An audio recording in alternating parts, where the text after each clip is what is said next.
کو یہ کہ اس سب سے زیادہ قیمتی انسان ہے تمام مخلوقات میں، لیکن آج سب سے قیمتی انسان سب سے بے قیمت بنا ہوا ہے۔ سب سے قیمتی انسان سب سے بے قیمت بنا ہوا ہے، اور جو چیزیں بے قیمت ہیں وہ سب سے قیمتی بن چکی ہیں۔ یہ حضرت نے شروعات فرمائی۔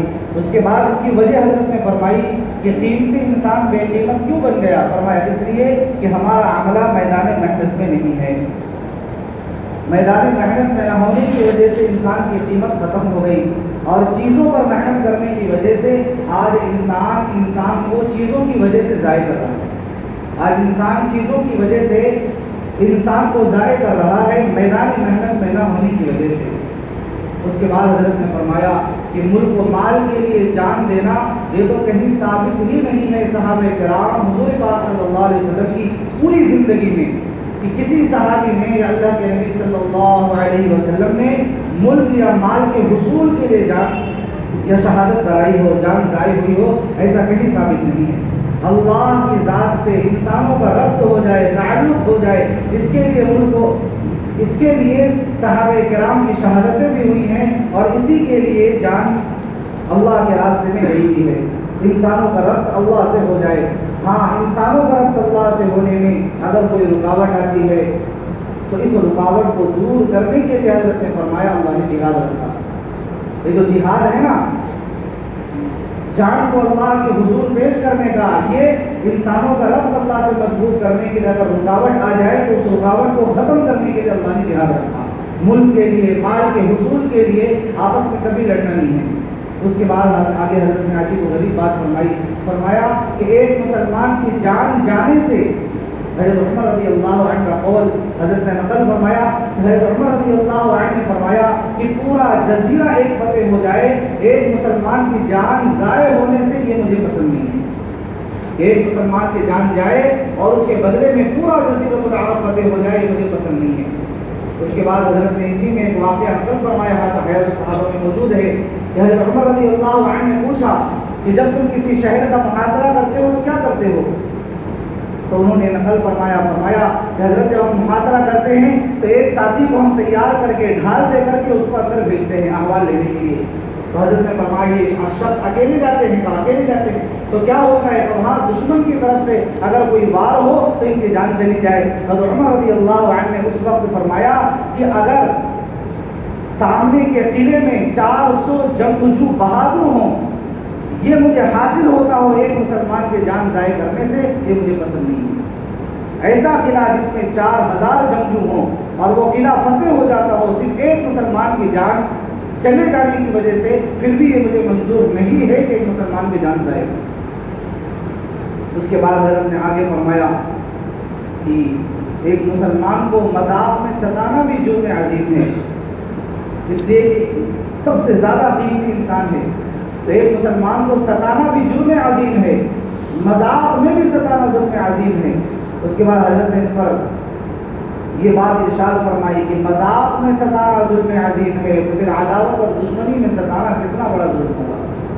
مذاق میں ستانا جرم عظیم ہے تو پھر عداوت میں، دشمنی میں کسی مسلمان کو ستانا کتنا بڑا جرم ہوگا۔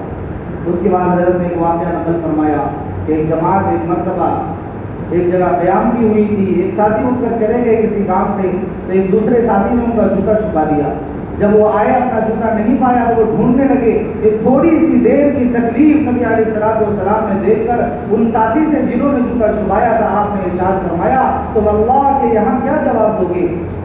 تمہاری وجہ سے ساتھی تھوڑی دیر کے لیے پریشان ہوا، تو اللہ کے یہاں اس کا کیا جواب دو گے؟ ان ساتھی نے عرض کیا یا رسول اللہ، میں نے تو مذاق میں ستایا، آپ نے پھر فرمایا تم اللہ کے یہاں اس کا کیا جواب دو گے؟ انہوں نے پھر کہا اللہ کے نبی میں نے صرف مذاق کیا ہے، میں ستانا نہیں چاہتا تھا۔ آپ نے پھر فرمایا تم اللہ کے یہاں اس کا کیا جواب دو گے؟ تم اللہ کے یہاں اس کا کیا جواب دو گے؟ پھر اس کے بعد فرمایا کہ ایک مسلمان کو تھوڑی دیر کے لیے بھی پریشان کرنا، اللہ کے نبی علیہ السلام فرما رہے کہ تم اللہ کے یہاں اس کا کیا جواب دو گے؟ اس لیے مذاق میں کسی کا جوتا چھپا دینا۔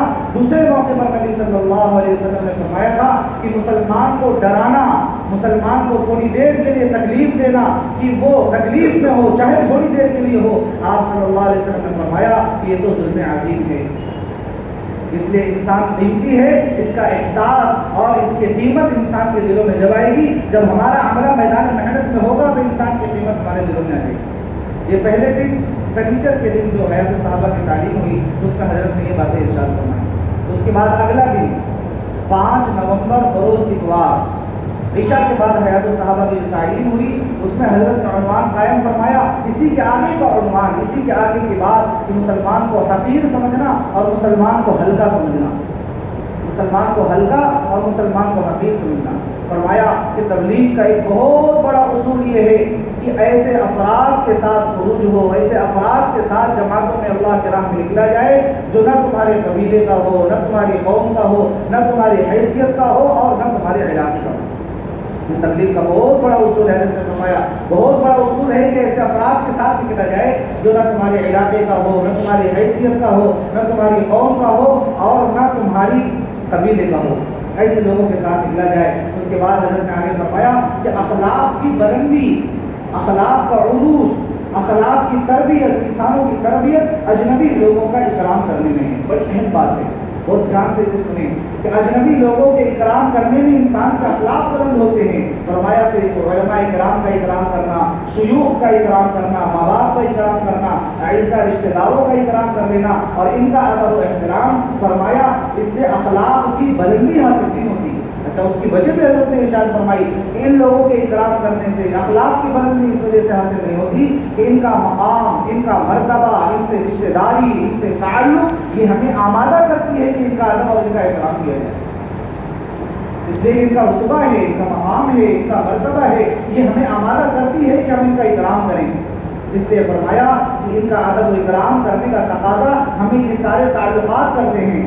اس کے بعد آگے فرمایا کہ جس لائن میں مجاہدہ ہوتا ہے نا اسی کے اندر بندگی کی ترقی ہوتی ہے، جس لائن میں مجاہدہ ہوتا ہے اسی میں بندے کی ترقی ہوتی ہے، اور اجنبی کا اکرام کرنے میں مجاہدہ ہے، اس وجہ سے اخلاق کی بلندی اس میں ہے۔ اس وجہ سے اجنبی کے ساتھ ہمارا کوئی تعلق نہیں، کوئی رشتہ داری نہیں، ہمارا کوئی گہرا ربط نہیں، اس کے باوجود ہم اس کا اکرام کریں گے تو اس کی وجہ صرف اس لیے ہے کہ وہ مسلمان ہے۔ اس لیے کسی مسلمان کا اکرام صرف اس کے مسلمان ہونے کی وجہ سے کرنا، اس میں اخلاق کی بلندی ہے۔ اس کے بعد آپ نے ایک واقعہ نقل فرمایا کہ آپ صلی اللہ علیہ وسلم نے حضرت اکثر رضی اللہ عنہ سے کہا تھا کہ اے اکثر، اللہ کے راستے میں اپنی قوم کے علامہ کے ساتھ نکلا کرو، اللہ کے راستے میں اے اکثر اپنی قوم کے علامہ کے ساتھ نکلا کرو، اس سے تربیت ہوگی، تمہارا اندر کا مادہ بنے گا اور تمہارے اخلاق بلند ہوں گے۔ اس کے بعد آگے حضرت نے فرمایا مسلمان کے مہارت کے تعلق سے کہ کسی مسلمان کو حقیر سمجھنا کتنا بڑا جرم ہے اللہ کی نگاہ میں۔ فرمایا اسلام میں اس کی بالکل گنجائش نہیں کسی مسلمان کو حقیر سمجھا جائے۔ اس کے بعد فرمایا کہ کسی مسلمان کی حقارت اسلام سے نکلنے اور ردت کی وجہ بن جایا کرتی ہے۔ کسی مسلمان کی حقارت دل میں آ جانا اور اس کا چھوٹا پن دل میں آ جانا کا اس کی وجہ سے بندہ بعض مرتبہ اسلام سے نکل جاتا ہے اور ارتداد کا شکار ہو جاتا ہے۔ اس لیے حضرت نے آگے بات فرمائی کہ ایک مسلمان کا مقام بیت اللہ سے بھی زیادہ ہے، ایک مسلمان کا مقام بیت اللہ سے بھی زیادہ ہے۔ آپ صلی اللہ علیہ وسلم نے بیت اللہ کو دیکھ کر یہ بات ارشاد فرمائی تھی، اے کعبہ تو کس قدر پاکیزہ ہے، تیری خوشبو کس قدر عمدہ ہے اور تو کتنا زیادہ قابل احترام ہے، لیکن ایک ایمان والے کی عزت، ایک ایمان والے کا احترام اے کعبہ تجھ سے بھی زیادہ ہے، ایک کعبہ تجھ سے بھی زیادہ ہے۔ اسی وجہ سے حضرت نے وہ واقعہ نقل فرمایا کہ حضرت اسامہ ابن زید رضی اللہ عنہ ایک سفر کے موقع پر مزدلفہ جانے میں آپ نے دیری کی، تاخیر کی، حضرت اسامہ رضی اللہ عنہ کا انتظار کرنے لگے۔ حضرت اسامہ رضی اللہ عنہ جب تشریف لے آئے تو یمن والوں نے یہ بات عرض کی، اچھا ان کی وجہ سے آپ نے تاخیر کی اور ہمیں روکا، ان کی وجہ سے تاخیر کی اور ہمیں روکا۔ اس روایت کے راوی فرماتے ہیں کہ حضرت ابو بکر صدیق رضی اللہ عنہ کے زمانے میں اہل یمن میں جو ارتداد آیا اس کی وجہ یہ تھی کہ انہوں نے نبی صلی اللہ علیہ وسلم کے اس رویے کو حقیر سمجھا، انہوں نے حضرت اسامہ رضی اللہ عنہ کو حقیر سمجھا۔ اس کی وجہ سے راوی کہتے ہیں کہ اہل یمن مرتد ہوئے۔ تو اسلام سے نکل جانے کی وجہ جہاں بہت ساری وجوہات میں ایک وجہ یہ بھی ہے کہ ایک مسلمان کی حقارت دل میں آ جائے۔ اس کے بعد آگے حضرت نے فرمایا کہ اللہ معاف فرمائے، آج مسلمان کی حقارت اور مسلمان کی تحقیر ایک عام عادت بن چکی ہے۔ ایک مسلمان کا اکرام مسلمان ہونے کی وجہ سے کرنا چاہیے، رشتہ داری، تعلق، قرابت، یہ سب چیزیں صرف مسلمان ہونے کی وجہ سے مسلمان کا احترام کرنا چاہیے، اس کا ادب کرنا چاہیے۔ اس کے بعد آگے حضرت نے فرمایا کہ اجنبی لوگوں سے اختلاط، سنیں بہت اہم بات ہے یہ، اجنبی لوگوں سے اختلاط، اجنبی لوگوں سے ملنا جلنا جتنا دعوت کی نسبت پر ہوتا ہے نا اتنا کسی شعبے میں نہیں ہوتا۔ دعوت کی نسبت پر ہمیں جتنا اجنبی لوگوں سے ملنا جلنا پڑتا ہے، اختلاط ہمارا اجنبی لوگوں سے ہوتا ہے، دعوت کی نسبت پر اتنا کسی اور شعبے میں نہیں ہوتا۔ اس کے بعد آگے حضرت نے فرمایا کہ آج ہمارا مزاج بن چکا ہے کہ ہم نکلیں گے لیکن اپنوں کے ساتھ، اپنی مسجد کے لوگوں کے ساتھ، اپنے حلقے کے ساتھیوں کے ساتھ، فرمایا بہت بڑی خطا ہے اپنے لوگوں کے ساتھ نکلنا، اپنے مسجد کے لوگوں کے ساتھ نکلنا، اپنے حلقے کے ساتھیوں کے ساتھ نکلنا، یہ سوچنا اور یہ سوچ پیدا کرنا بہت بڑی خطا ہے۔ اس کے بعد آگے حضرت نے بڑی عجیب بات فرمائی کہ اپنوں کے ساتھ نکلنا سیاحت ہے، پکنک ہے۔ اپنوں کے ساتھ نکلنا یعنی یہ ذہن بنا کر نکلا کہ میں اپنے کے ساتھ نکل رہا، فرمایا یہ تو پکنک پہ جا رہا، سیاحت پہ جا رہا، اجنبیوں کے ساتھ نکلنا دعوت ہے۔ اپنوں کے ساتھ نکلنا سیاحت ہے، پکنک ہے، اور اجنبیوں کے ساتھ نکلنا دعوت ہے۔ اس کے بعد آگے حضرت نے فرمایا کہ جو اپنوں کے ساتھ نکلتے ہیں، آپ فوائد نوٹ کریں، فوائد دیکھیں کہ اجنبیوں کے ساتھ نکلنے میں اخلاق کی بلندی، اجنبیوں کے ساتھ نکلنے میں دعوت ہے۔ اور آگے جو حضرت نے عجیب بات فرمائی کہ اپنوں کے ساتھ جو نکلتے ہیں نا ان کے خیالات، ان کے عزائم محدود ہوتے ہیں۔ جو اپنوں کے ساتھ نکلتے ہیں ان کے خیالات، ان کے عزائم محدود ہوتے ہیں، وسیع نہیں ہوتے، لیکن جو دوسروں کے ساتھ نکلتے ہیں، اجنبیوں کے ساتھ نکلتے ہیں، ان کے خیالات، ان کے عزائم بڑے وسیع تر ہوتے ہیں، ان کی سوچ بڑی وسیع ہوتی ہے۔ اس کے بعد آگے حضرت نے عجیب بات فرمائی اجنبیوں کے ساتھ نکلنے میں، فرمایا جو اپنوں میں رہتا ہے اس میں شجاعت، بہادری پیدا نہیں ہوتی۔ جو اپنوں کے ساتھ نکلتا ہے، اپنوں میں رہتا ہے، اس میں شجاعت اور بہادری پیدا نہیں ہوتی۔ اسی وجہ سے حضرت نے فرمایا کہ عرب کا دستور تھا، عرب کا طریقہ رہا کہ جب بھی کوئی بچہ پیدا ہوتا ہے نا تو اس کو دیہاتوں میں بھیج دیتے، یہ دیہاتوں میں بچوں کو بھیج دینا، اس کی وجہ صرف اور صرف یہ ہوا کرتی تھی کہ ہمارے بچے کے اندر فصاحت پیدا ہو، زبان کے اعتبار سے بہادری پیدا ہو، شجاعت پیدا ہو اور خالص تربیت ہو جائے، اس وجہ سے دیہاتوں میں بھیج دیا کرتے تھے۔ تو شجاعت و بہادری پیدا کرنے کے لیے اپنوں سے ہٹا کر دیہاتوں میں اجنبیوں کے بیچ میں اپنے بچوں کو بھیجنا یہ شجاعت و بہادری پیدا کرنے کے لیے تھا۔ اس لیے حضرت نے فرمایا کہ اپنوں کے ساتھ نکلنے میں بہادری نہیں پیدا ہوتی، دوسروں کے ساتھ نکلو گے تو شجاعت و بہادری پیدا ہوتی۔ اس کے بعد قرآن کی آیت آپ نے ارشاد فرمائی اومن ينشأ في الحلیۃ وهو في الخصام غیر مبین۔ اس کے بعد آگے حضرت نے جو بات فرمائی بڑی عجیب، فرمایا کہ جو دوسروں کو حقیر سمجھے گا نا اس کا پہلا نقصان یہ ہوگا اس کے اندر عجب پیدا ہوگا۔ جو دوسروں کو حقیر سمجھے گا کیا پیدا ہوگا؟ اس کے اندر عجب پیدا ہوگا، اپنے آپ کو اچھا سمجھنا، اپنے آپ کو سب سے بہتر سمجھنا، یہ چیز اس کے اندر پیدا ہو جائے گی۔ اس کے بعد حضرت نے فرمایا جس چیز کا عجب ہوگا نا اس کے مقابلے میں دوسروں کو حقیر سمجھے گا، اس کو سمجھیں اچھی طرح سے۔ جس چیز کا عجب ہوگا نا اس کے مقابلے میں دوسروں کو حقیر سمجھے گا۔ اگر بندے کے پاس علم ہے اور علم کا عجب ہے تو پھر جو ہلا کو جن کے پاس علم نہیں ہے انہیں حقیر سمجھے گا۔ اور جو مالدار طبقہ ہے اگر اس کے اندر عجب آیا مال کی وجہ سے تو وہ غربا کو اور غریبوں کو حقیر سمجھے گا۔ اور جو عابدین ہیں، عبادت گزار ہیں، عبادت کرنے والے ہیں، اگر ان کے اندر عجب آیا عبادت کی وجہ سے تو جو عبادت سے غافل ہے، غافلین، ان کو یہ حقیر سمجھے گا۔ کیا فرمایا حضرت نے؟ اس کو پھر سے سنیں کہ اگر علم کا عجب ہے تو جاہلوں کو حقیر سمجھے گا، مال کا عجب ہے تو غریبوں کو حقیر سمجھے گا، اور اگر عبادت کا عجب ہے تو غافلین کو یہ حقیر سمجھے گا۔ اس کے بعد تیسرے دن کے حیات الصحابہ بروز پیر 6 نومبر عشاء کے بعد آپ نے جو عنوان قائم فرمایا اتباع سنت تمام فتنوں سے بچنے کا ذریعہ ہے، تمام فتن سے بچنے کا واحد ذریعہ اتباع سنت ہے۔ آپ نے فرمایا کہ جو لوگ جس زمانے میں بھی ہوں، آپ کے حکم اور چاہت کی نافرمانی کریں گے وہ کسی بھی زمانے میں فتنوں سے بچ نہیں سکتے۔ کسی بھی زمانے میں جو لوگ اللہ کے نبی صلی اللہ علیہ وسلم کے حکم اور آپ کے چاہت کی نافرمانی کریں گے وہ اس زمانے میں فتنوں سے بچ نہیں سکتے ہیں۔ ہم یہ سمجھتے ہیں کہ اتباع سنت کوئی ایسی لازمی چیز نہیں ہے۔ فرمایا ہم تو یہ سمجھتے ہیں کہ اتباع سنت کوئی ایسی لازمی چیز نہیں ہے، من کیا تو کر لیا ورنہ کوئی بات نہیں. حالانکہ اتباع سنت اتنی لازمی چیز ہے کہ کسی بھی زمانے کا مسلمان اتباع سنت کے بغیر فتنوں سے بچ نہیں سکتا. اس کے بعد آگے حضرت نے یہ قرآن کی آیت ارشاد فرمائی کہ قرآن میں سے اللہ نے فرمایا کہ فَلْيَحْذَرِ الَّذِينَ يُخَالِفُونَ عَنْ أَمْرِهِ أَن تُصِيبَهُمْ فِتْنَةٌ أَوْ يُصِيبَهُمْ عَذَابٌ أَلِيمٌ. کہ ڈرنا چاہیے ان لوگوں کو جو اللہ کے نبی علیہ السلام اللہ کے احکامات کی نافرمانی کرتے ہیں نا, انہیں ڈرنا چاہیے کہ کہیں وہ فتنے کا شکار نہ ہو جائیں یا اللہ کی طرف سے عذاب علیم کے شکار نہ ہو جائیں. انہیں ڈرنا چاہیے. اس لیے فتنوں سے بچنے کا واحد ذریعہ اور بنیادی چیز جو ہے نا وہ اتباع سنت ہے. اس کے بعد آگے حضرت نے ارشاد فرمایا کہ صحابہ کرام رضی اللہ عنہم اجمعین آپ کے منشا کو, آپ صلی اللہ علیہ وسلم کی چاہت کو اگر بھانپ لیتے نا تو اس کے خلاف صحابہ برداشت نہیں کرتے کہ آپ صلی اللہ علیہ وسلم کی یہ منشا ہے, آپ صلی اللہ علیہ وسلم کی یہ چاہت ہے. اب اس کے خلاف صحابہ سے برداشت نہیں ہوتا تھا. اور اگر کوئی اللہ کے نبی صلی اللہ علیہ وسلم کی منشا اور چاہت کے خلاف کرتا تو صحابہ ایسے آدمی کو بھی برداشت نہیں کرتے.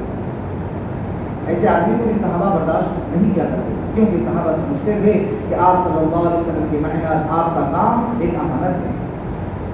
آپ صلی اللہ علیہ وسلم کی محنت اور آپ کا کام ایک امانت ہے. اس لیے آپ کے صحابہ آپ صلی اللہ علیہ وسلم کے رازدار تھے. آپ کے صحابہ آپ کی کیا تھے؟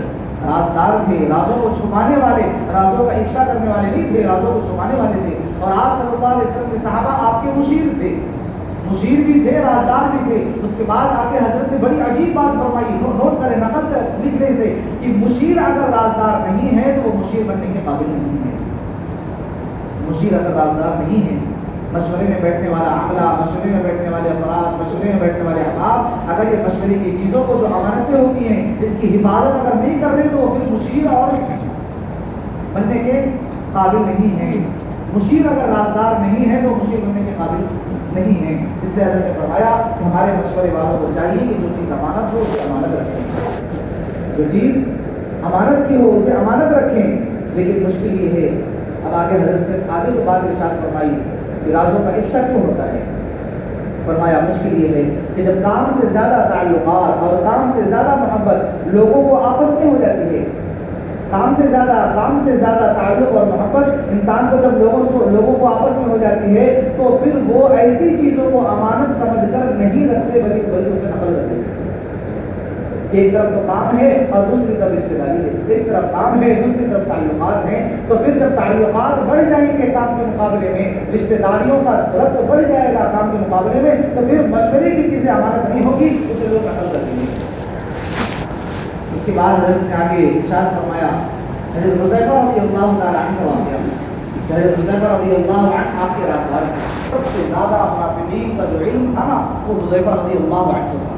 اور عمر رضی اللہ عنہ نے ایک مرتبہ حذیفہ رضی اللہ عنہ سے پوچھا, اے حذیفہ مجھے یہ تو بتا دے کہ منافقین کے لسٹ میں میرا نام ہے کہ نہیں. حذیفہ کے پیچھے پڑھ کر حضرت عمر رضی اللہ عنہ پوچھ رہے ہیں, حذیفہ مجھے اتنا بتا دیں کہ میرا نام منافقین کی لسٹ میں ہے یا نہیں. میں یہ نہیں پوچھتا کہ منافقین کون ہیں تاکہ میں ان کے ساتھ ویسے معاملہ کروں, نہیں, بلکہ صرف اتنا بتا دیں کہ میرا نام منافقین کی لسٹ میں ہے یا نہیں. حضرت حذیفہ رضی اللہ عنہ نے یہ کہہ کر منع کر دیا کہ یہ نبی علیہ السلام کا راز ہے, میں بتا نہیں سکتا. دوسرا واقعہ حضرت نے نقل فرمایا, حضرت ابو ہریرہ رضی اللہ عنہ امام المحدثین ہیں. بہت ساری ایسی روایتیں حضرت ابو ہریرہ رضی اللہ عنہ نے نقل نہیں کی, امت کے سامنے بتائی نہیں. اس کی وجہ صرف یہ تھی کہ ساری باتیں نبی علیہ السلام کا راز. اس کے بعد تیسری بات حضرت نے نقل فرمائی وہ یہ, حضرت انس رضی اللہ عنہ خادم خاص ہیں. سنیں گے بہت اہم بات ہے, حضرت انس رضی اللہ عنہ خادم خاص ہیں. ایک مرتبہ گھر کی وجہ سے دیر سے آئے تو امی نے پوچھا, ماں نے پوچھا حضرت انس سے کہ کہاں رہ گئے تھے. تو انہوں نے کہا کہ حضور پاک صلی اللہ علیہ وسلم کی کسی کام سے باہر چلا گیا تھا. تو امی نے پوچھا کیا کام تھا. تو حضرت انس رضی اللہ عنہ نے کہا کہ یہ تو میں بتا نہیں سکتا. یعنی رازوں کی حفاظت اتنی تھی, اتنی زیادہ راز کی حفاظت صحابہ کرام کیا کرتے تھے کہ اپنی ماں سے بھی نہیں بتانے کو تیار. نہیں میں یہ نہیں بتا سکتا. امی نے کہا بیٹا کیا حرج ہے بتا دینے میں, بتا دو. فرمایا نہیں, یہ تو نبی علیہ السلام کا راز ہے جو میں بتا نہیں سکتا. رازوں کی حفاظت اس سطح پر آ کر کی صحابہ کرام کی زندگیوں میں. اس کے بعد حضرت نے چوتھا واقعہ جو نقل فرمایا حضرت عمر رضی اللہ عنہ کا. حضرت عمر رضی اللہ تعالی عنہ نے اپنی بیٹی حفصہ رضی اللہ تعالی عنہ کو نکاح کے لیے پیش کیا حضرت ابوبکر صدیق رضی اللہ عنہ.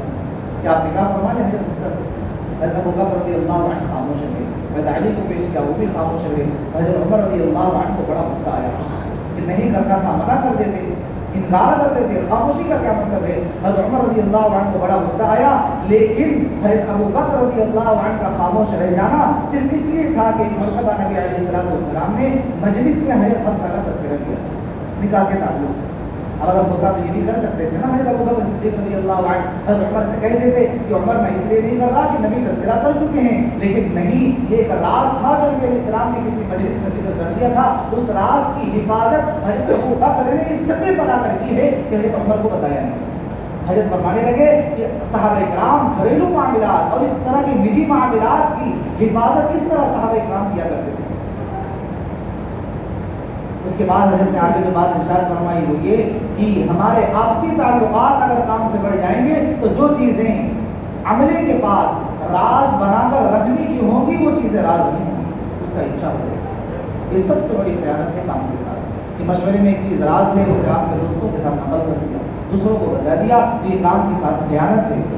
اس کے بعد حضرت نے فرمایا کہ مجالس امانت ہوتی ہیں، مجالس امانت ہوتی ہیں اور ادھر آپسی تعلقات ہوتے ہیں. ایک طرف تعلق ہے اور ایک طرف امانت ہے، ایک طرف تعلق ہے ایک طرف کام ہے. اس وجہ سے دونوں کا توازن ہے کہ کس کی محبت زیادہ ہے، کس کا تعلق زیادہ ہے. اگر کام کا تعلق زیادہ ہے، دعوت کا تعلق زیادہ ہے، اس کی امانت کا تعلق زیادہ ہے تو پھر انسان اس راز کو راز بنا کر رکھے گا. اور اگر تعلقات کی محبت بڑھ گئی تو پھر وہ راز راز نہیں ہوگا. اس لیے حضرت نے فرمایا کہ مشورے والوں کو فرماتے ہیں کہ میں مشورے والوں سے کہتا ہوں کہ مشورے میں مشیر بن کر بیٹھنا، اپنے ذمہ دار کا اور اپنے امیر کا مشورے میں مشیر بن کر بیٹھنا، باہر کے لوگوں کا وکیل بن کر کے بیٹھنا. اپنے مشورے میں اپنے ذمہ داروں کا اور اپنے امیر کا کیا بن کے بیٹھنا، مشیر بن کے بیٹھنا، باہر کے لوگوں کا اور اپنے عوام کا وکیل بن کر نہیں بیٹھنا، ورنہ تمہارے مشوروں میں انتشار ہو جائے گا، ورنہ تمہارے مشوروں میں انتشار ہو جائے گا. تمہارے مشوروں میں اختلاف اس لیے ہوگا کہ تم اپنے امیر سے زیادہ دوسروں لوگوں کے وکیل ہو گئے. مشورے میں اختلاف کیوں ہو رہا ہے تو اس کی وجہ یہ ہے کہ تم اپنے امیر سے زیادہ باہر کے لوگوں کے وکیل بن کر بیٹھ گئے. اس وجہ سے کیا ہو گیا، مجلس میں اور مشورے میں اختلاف ہو گیا. اور آگے حضرت نے فرمایا کہ جب تک ذمہ دار، سنیں میں بہت دھیان سے، جب تک ذمہ دار، جب تک امیر کسی چیز کا اعلان نہ کر دے اس وقت تک اس کا تذکرہ نہیں کرنا چاہیے. جب تک کسی چیز کا اعلان نہ کر دے ذمہ دار اور امیر اس وقت تک اس کا تذکرہ نہیں کرنا چاہیے. اس لیے حضرت یوسف رحمۃ اللہ علیہ نے اپنے حیات الصحابہ کتاب میں عنوان قائم فرمایا ہے خروج الصحابہ من الشہوات النفسانیہ. یہ صحابہ کرام کا شہوتی اور نفسانی خواہشات کے سے نکل کر باہر آ گیا، نفسانی خواہشات کو پورا کرنے سے نکل کر اللہ کے حکم پر جب جانا، اس کا عنوان قائم فرمایا. اس لیے آج حضرت نے فرمایا کہ یہ بھی نفسانی خواہش ہے، یہ بھی نفسانی خواہش ہے کہ میں اس بات کا ذکر اپنے دوستوں سے کر لوں. مشورے میں بیٹھ کر کوئی بات آئی اور پھر اسے دوستوں سے ذکر کر دینا، فرمایا یہ نفسانی خواہش ہے. اس کا مطلب یہ ہے کہ تمہارا کام سے زیادہ قرابت داروں سے تعلق ہے، تمہارا کام سے زیادہ دوستوں سے تعلق ہے، تمہارا کام سے زیادہ مشورے سے باہر کے لوگوں سے تعلق ہے. پھر اس کے بعد حضرت نے فرمایا کہ اس باب کا پورا خلاصہ صرف اتنا ہے کہ صحابہ کرام رضی اللہ عنہم اجمعین آپ کے راز کو کھولنے میں، آپ کے راز کو ظاہر کرنے میں یا اشارہ کرنے میں بھی اپنے آپ کو بڑا مجرم سمجھا کرتے تھے. کہ آپ کا کوئی راز ہے وہ کھل جائے، یا آپ کا کوئی راز ہے اس کا اشارہ بھی میری وجہ سے ہو جائے. فرمایا صحابہ کرام اس تعلق سے اپنے آپ کو بڑا مجرم سمجھتے تھے اور اسے بڑی خیانت سمجھا کرتے تھے. اس لیے صحابہ کرام آپ کے منشا کو اگر بھانپ لیتے یا سمجھ جاتے تو پھر کوئی طاقت دنیا کی نہیں تھی جو صحابہ کرام کو آپ کی چاہت اور آپ کے منشا سے ہٹا سکے. آپ صحابہ کرام اس چیز پر جم جایا کرتے تھے. اس کے بعد حضرت نے یہ بات ارشاد فرمائی. تو کہتے نا لوگ زبان سے کوئی بات نکل رہی تو کیا کہتے ہیں، بھائی میں اپنی بات واپس لے لوں، میں اپنی بات واپس لے لوں. فرمایا بات زبان سے، تیر کمان سے اور روح جسم سے نکل جائے تو واپس نہیں آ سکتی. 3 مرتبہ حضرت بار بار یہ لفظ پوچھا کہ بات زبان سے، تیر کمان سے اور روح جسم سے نکل جائے تو واپس نہیں آتی ہے. لوگ کہہ دیتے ہیں کہ ہم نے اپنے الفاظ واپس لے لیے، لیکن یہ صرف کہنے کی بات ہے، الفاظ واپس نہیں آتے ہیں. اس لیے صحابہ کرام ڈرا کرتے تھے کہ کوئی بات ہماری زبان سے حضور کے منشا اور حضور کی چاہت کے خلاف کرتے ہیں، لیکن ایک ہم ہیں کہ کچھ بھی ہماری زبان سے نکل جائے. کہ حضرت نے ارشاد فرمایا، حضرت نے فرمایا کہ صحابہ کرام تو ڈرا کرتے تھے نا کہ ان کی زبان سے کوئی بات حضور کی منشا، حضور کی چاہت کے خلاف نکل جائے. اس لیے حضرت نے فرمایا کہ حدیث میں آتا ہے کہ آدمی زبان سے ایک جملہ نکالتا ہے اس کی پرواہ نہیں کرتا، اس جملے کو کوئی بہت بڑا نہیں سمجھتا، لیکن اس بات کی وجہ سے اللہ قیامت تک کے لیے اسے ناراض ہو جاتا ہے. اور پھر حدیث میں آتا ہے کہ بندہ اپنی زبان سے کلمہ خیر نکالتا ہے اور اس کی پرواہ نہیں کرتا، اسے بہت معمولی کلمہ سمجھتا ہے، لیکن اس اتنی خیر بات کی وجہ سے، اس اتنے کلمہ خیر کی وجہ سے اللہ قیامت تک کے لیے اس کے لیے رضا لکھ دیتے ہیں، اللہ قیامت تک کے لیے اس سے راضی ہو جاتی ہے. اس لیے حضرت علی نے بات ارشاد فرمائی ہوا کہ اللہ اس کا امتحان لینے کے لیے نبی کے زبان پر وہ فیصلے جاری کراتے ہیں جس سے اطاعت کرنے والوں کی اطاعت کا امتحان ہے. اللہ تعالیٰ اپنے نبی کے زبان پر ایسے فیصلے جاری کراتے ہیں تاکہ اطاعت کرنے والوں کی اطاعت کا امتحان ہو سکے کہ اطاعت کی سطح کہاں تک ہے، اطاعت کتنی آئی ہے صحابہ کرام کے اندر یا عملے کے اندر اپنے امیر کے تعلق سے اور حضور پاک صلی اللہ علیہ وسلم کے تعلق سے صحابہ کرام میں کتنی اطاعت پیدا ہوئی. اس چیز کی امتحان کے لیے اللہ زبان پہ ایسے فیصلے جاری کرا دیتے ہیں. اس پر حضرت دو واقعہ بہت اہم چیز ہے، دونوں واقعے بیان کرتے ہیں. حضرت عبداللہ بن عباس رضی اللہ عنہ فرماتے ہیں کہ آپ صلی اللہ علیہ وسلم نے فرمایا، حضرت عبداللہ بن عباس اور دیگر صحابہ بیٹھے ہوئے تھے، آپ نے فرمایا کہ بدر کے موقع پر بہت سارے افراد مکہ سے زبردستی لائے گئے ہیں، بہت سارے افراد مکہ سے زبردستی لائے گئے ہیں. وہ ہمارے مقابلے میں آنا نہیں چاہتے، ہم سے لڑنا نہیں چاہتے، انہیں زبردستی لایا گیا ہے. ابو البختری بن ہشام یہ زبردستی لائے گئے ہیں، حضرت عباس ہیں یہ بھی زبردستی لائے گئے ہیں. لہذا تم میں سے جب کسی کا مقابلہ ان میں سے کسی سے ہو جائے تو انہیں قتل نہیں کرنا، اس لیے کہ تم لڑنا نہیں چاہتے، یہ تو زبردستی لائے گئے ہیں. یہ آپ صلی اللہ علیہ وسلم نے ارشاد فرمایا کہ جب تم میں سے کسی کا مقابلہ ہو جائے تو انہیں تم قتل نہیں کرنا. یہ بات ایک صحابی تھے ابو حذیفہ ابن عتبہ بن ربیعہ، ان تک یہ بات پہنچ گئی. جب ان تک یہ بات پہنچی تو انہوں نے کہہ دیا، اپنے زبان سے نکل گیا کہ اچھا ہم تو اپنے رشتہ داروں کو قتل کریں، ہم اپنے مشرکین اولاد کو، اپنے مشرکین چچا کو، اپنے مشرکین قرابت داروں کو قتل کریں اور عباس آئیں ہمارے سامنے تو ہم چھوڑ دیں. یہ ان کی زبان سے بات نکل. اس کے بعد آگے جو انہوں نے کہا کہ خدا کی قسم اگر عباس میرے سامنے آ گئے تو اپنے تلوار سے ٹکڑے کروں گا. یہ بات نہیں کہی. یہ بات آپ صلی اللہ علیہ وسلم کو پتہ چلی، آپ صلی اللہ علیہ وسلم کے علم میں آیا تو آپ نے حضرت عمر سے کہا کہ اے ابو حفص، حضرت عمر رضی اللہ عنہ فرماتے خدا کی قسم زندگی میں پہلی بار آپ نے میری کنیت سے مجھے پکارا، اے ابو حفص، اے عمر، کیا رسول اللہ کے چچا کے چہرے پر تلوار چلی جائے گی؟ کیا رسول اللہ کے چچا کے چہرے پر تلوار ماری جائے گی؟ حضرت عمر نے فرمایا یا رسول اللہ اجازت دے ابھی اسے قتل کرو. وہ آپ کے چچا کو قتل کرے نہ کرے یہ تو بات کی بات ہے، ابھی اجازت دے میں اسے قتل کر دوں تو منافق ہو گیا ہے. حضرت عمر رضی اللہ عنہ نے اس سے آ کر یہ کہا، لیکن آپ صلی اللہ علیہ وسلم نے کچھ نہیں کہا. ابو حذیفہ کہتے ہیں، اب سنیں ابو حذیفہ جن کی زبان سے جملہ نکل گیا تھا نا کہ اچھا ہم اپنے رشتہ داروں کو قتل کریں اور عباس آ جائے تو ہم انہیں چھوڑ دیں، ان کی زبان سے جملہ نکل گیا. فرماتے ہیں ابو حذیفہ کو کہ میری زبان سے کہنے کو یہ جملہ نکل تو گیا، کیسے نکل گیا پتہ نہیں، لیکن زبان سے نکل گیا. لیکن اس جملے کے نکلنے کے بعد سے آج تک میں ڈرا ہوا ہوں کہیں اس بات کی وجہ سے مجھ پر عذاب نہ آئے.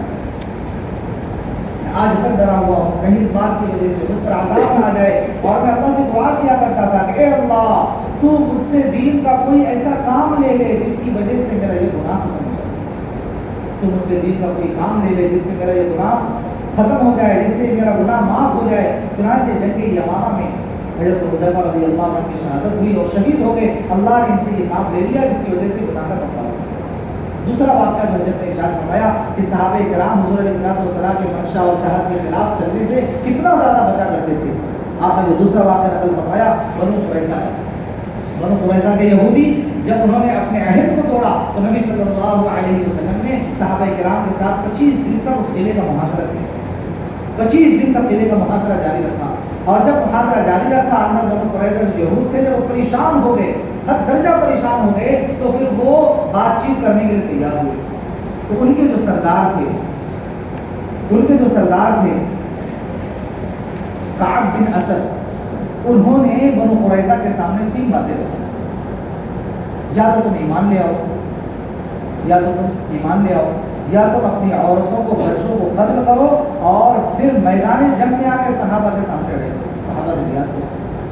دوسرا، تیسرا تقاضا، یا تو پھر سنیچر کی رات، ہفتے کی رات میں مسلمانوں کو شبخون مارو، حملہ کرو تاکہ جنگ شروع ہو۔ اب یہودیوں میں سنیچر کا دن بڑا احترام کا ہوتا ہے، لہٰذا اس دن وہ اللہ کے حکم کی مخالفت نہیں کرتے، انہوں نے کہا یہ تو نہیں ہو سکتا۔ اور پہلا تقاضا ایمان لے آؤ، یہ بھی ممکن نہیں، یہ بھی نہیں ہو سکتا۔ دوسرا، عورتوں بچوں کو اگر ہم قتل کر دیں تو ہم جی کے کیا کریں گے؟ اس نے تینوں باتوں کو ٹھکرا دیا۔ کعب بن اسد جو ان کے سردار تھے، انہوں نے تین باتیں رکھی، تینوں کو ٹھکرا دیا، تینوں بھی نہیں کریں گے۔ اس کے بعد انہوں نے، ان کے حلیف تھے ابو لبابہ بن منذر رضی اللہ عنہ، صحابی رسول تھے، حلیف تھے، حلیفانہ تھا دونوں آپس میں۔ انہوں نے ابو لبابہ سے پوچھا کہ ہمارے بارے میں مشورے میں کیا طے ہوا ہے؟ یعنی نبی علیہ السلام نے مشورے میں بیٹھ کر صحابہ کرام کے سامنے ہمارے بارے میں کیا طے کیا ہے؟ تو انہوں نے صرف اشارہ گردن کی طرف یوں کیا ہے، یعنی تمہارے ذبح کرنے کا، تمہارے قتل کرنے کا فیصلہ ہوا۔ نبی علیہ السلام تمہیں ذبح کریں گے، قتل کریں گے، یہ اشارہ کرتے ہیں۔ اب ایک بات تھی جو مشورے کی تھی، امانت کی تھی، ابو لبابہ رضی اللہ عنہ اس کا افشا کر دیا، حالانکہ اشارے سے ہی کیا ہے لیکن افشا ہو گیا۔ ابو لبابہ رضی اللہ تعالی عنہ اپنے اس افشا کی وجہ سے، راز کو ظاہر کرنے کی وجہ سے اتنا زیادہ غم میں کہ نبی علیہ السلام کو بتائے بغیر، نبی علیہ السلام کی خدمت میں گئے بغیر سیدھا مدینہ منورہ گئے اور ایک ستون میں اپنے آپ کو بنا کہ مجھ سے اتنا بڑا گناہ ہو گیا، میں نے وہ جو راز تھا نبی صلی اللہ علیہ وسلم کا، جو امانت تھی مشورے کی، اسے میں کیسے بتا دیا تھا۔ اور اب جب ستون سے اپنے آپ کو باندھ دیا تو بندھے رہے، نماز کے وقت بیوی آتی کھول دیتی، نماز پڑھتے پھر اپنے آپ کو باندھ دیتے، کھانا لے کر کے آتے وہی نہیں کھا لیتے، بندھے رہے۔ حضور پاک علیہ السلام نے بہت دنوں تک جب نہیں دیکھا ابو لبابہ کو، پوچھا کہاں ہے ابو لبابہ؟ تو لوگوں نے عرض کیا یا رسول اللہ ایسا ہو گیا تھا۔ انہوں نے اپنے گناہ کے کفارے میں اپنے آپ کو جا کر باندھ لیا ہے ستون سے۔ نبی علیہ السلام نے فرمایا اگر وہ میرے پاس آتے، مجھ سے استغفار نہ کہتے تو میں اللہ سے استغفار کرتا، اللہ گناہ کو معاف کر دیتا، لیکن اب جب انہوں نے اپنے گناہ کے کفارے کا یہ طریقہ اختیار کیا ہے کہ جب تک اللہ معاف نہیں کرے گا میں بھی نہیں کروں۔ بعض راوی کہتے ہیں کہ 20 دن تک بندے رہے، اسی طرح بندے رہے، جب بھوک پیاس کی وجہ سے انتہائی پریشان ہو گئے اور ایک مرتبہ تو بے ہوش ہو کر گر گئے، تب اللہ نے قرآن کی آیتیں اتاری، یا ایھا الذین آمنوا لا تخونوا اللہ والرسول وتخونوا اماناتکم وانتم تعلمون۔ پھر اللہ نے توبہ قبول کی ہے اور ان کو معاف کیا۔ اس لیے میرے عزیز دوستوں اور ساتھیوں، یہ بڑی عجیب بات ہے کہ مشورے میں بیٹھنے والے مشورے کی چیزوں کو امانت سمجھیں اور اس کا افشا اس کو ظاہر نہ کریں۔ جب تک امیر کی طرف سے کسی بات کی وضاحت نہ ہو، اعلان نہ ہو، اس چیز کو امانت سمجھا، یہ کام کے ساتھ خیانت ہوگی کہ آپ اسے ہم ظاہر کر لیں گے فکر انشاءاللہ۔ جو باتیں آئی ہیں اللہ ہمیں بھی عمل کی توفیق نصیب فرمائے، ہمارے پورے عمل کو ان باتوں پر لانے کی